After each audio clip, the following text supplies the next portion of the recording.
These are Boston archivist's 10 favorite old photos of the city. Marta Crilly, the archivist who runs the social media accounts for the Boston City Archives, talked with us about Boston history and shared her 10 favorite old photos of the city.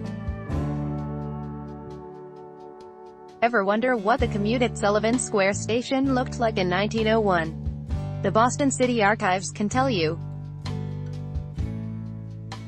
Ad choice advertising and red invented by Teeds. If you follow the social media accounts for the department, you may have seen the blue-tinted photo of the station, the blurred image of commuters disembarking and boarding the trains, accompanied by the hashtag. On another day, the archives asked followers to try to identify the date and location of a street corner, sharing a black and white photo of a row of buildings on a cobbled street, this time using the hashtag. A few people were able to guess the spot correctly, Beach Street at Oxford. The archives chimed in to reveal the year, 1901. Advertisement. To learn more about the photos and information that gets shared by the Boston City Archives on their social media accounts, we spoke with Marta Crilly, the archivist for reference and outreach at the archives. She runs the department's Twitter, Facebook, and Tumblr accounts and also manages the archive's reference services, helping researchers combing through the city's historic collections. A native of Knoxville, Tennessee, Crilly joined the Boston City Archives in 2011 after working at the JFK Presidential Library as a graduate student and volunteering at the City of Somerville Archives. The 32-year-old East Boston resident shares her 10 favorite old photos of Boston and what makes the city's archives different from other historic libraries or databases. This interview has been edited for clarity and length. Boston.com. What's the best part about working in the archives for you? Crilly: there are so many good things. Just personally, I really enjoy working with young people. So I really enjoy when we have groups and tours of young people come through, or researchers who are younger, either high school students or undergraduates.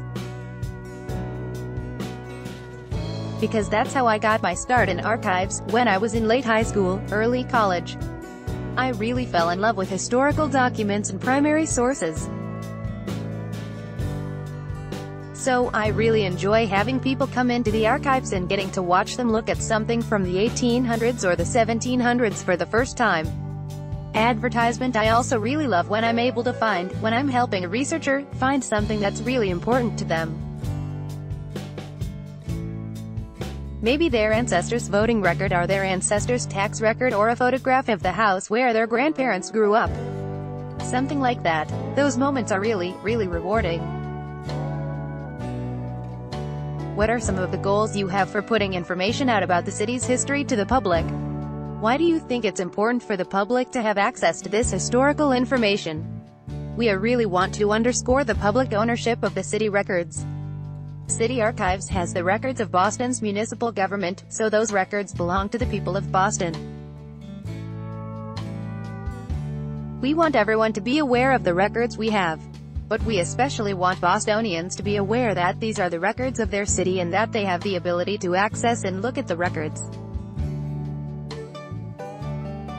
I think that's something we're really trying to do with social media.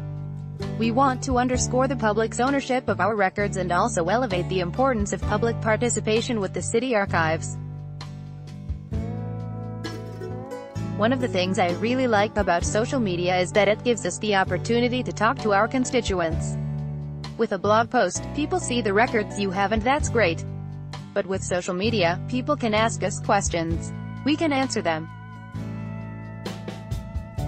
Sometimes our constituents have memories that they want to share about some of the records we put out. Sometimes our constituents have information that, actually, we don't have about the records. We've posted things before and we say, oh, we're not really sure what this photo shows. Can somebody that remembers it let us know? And sometimes people give us really interesting information. So we really want to engage with the public when we do our social media. Advertisement. What's it like working on and sharing the mystery and on this day photos? The mystery photo, I think we started that in late 2012. I had been at a professional conference and I saw a presentation by a Maine Historical Society. They were posting mystery artifacts, where they would post an artifact from the past and have people try and guess what it was and what it was used for. So I was trying to figure out at the time how to get more people engaged in our social media and how to talk to our constituents.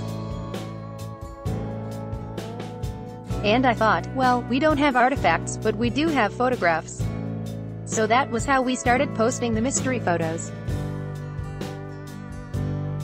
At first just a couple people would comment, but it kind of snowballed and we've got more and more followers now. And it's gotten to the point where it's actually really hard to stump people because we have a couple of constituents that just know Boston really well. So I always feel quite proud when I find a photo and nobody can figure it out. Do you have a favorite little-known fact about Boston or something that you've learned because of working at the archives? My favorite thing at the archives is a petition that we have from the early 1800s and it's signed by Paul Revere. The sewers in his neighborhood didn't work very well, and they were complaining about it. I really love that petition because it just shows that Paul Revere was kind of a famous founding father, but he was also a normal Bostonian who got really mad at the city sometimes when his sewer didn't work properly.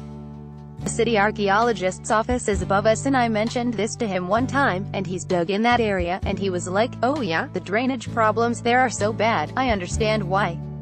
Paul Revere was complaining about it. One of the things I really like about the city archives is that unlike a lot of other Boston area archives, we don't really have the records of rich and famous people. We don't have Mark Twain's papers, we don't have Emily Dickinson's papers, but we have the papers of normal, everyday Bostonians. Is there anything else you want people to know about the archives? The archive is open to everyone. Sometimes people think that archives are just for students or professors or academics. But the city archives is really a place where anyone can come and look something up. We really want to engage with our constituents and talk to them and have our public records be a resource for them. So that's what we are trying to do, especially with social media. By Taboola, sponsored links, promoted links. You may like Cable Bell. This app will have you speaking a new language in 3 weeks. Babbling those 10 great cars that almost nobody buys. Those undo Blinkist. This woman reads 100 books in a month. Blinkist undo best wonder trip. 7 most breathtaking rooftop hotel pools. Best wonder trip undo 10 like interior design trends for 201,810 like as undo business plus 21 countries with the most powerful passports. Business plus undo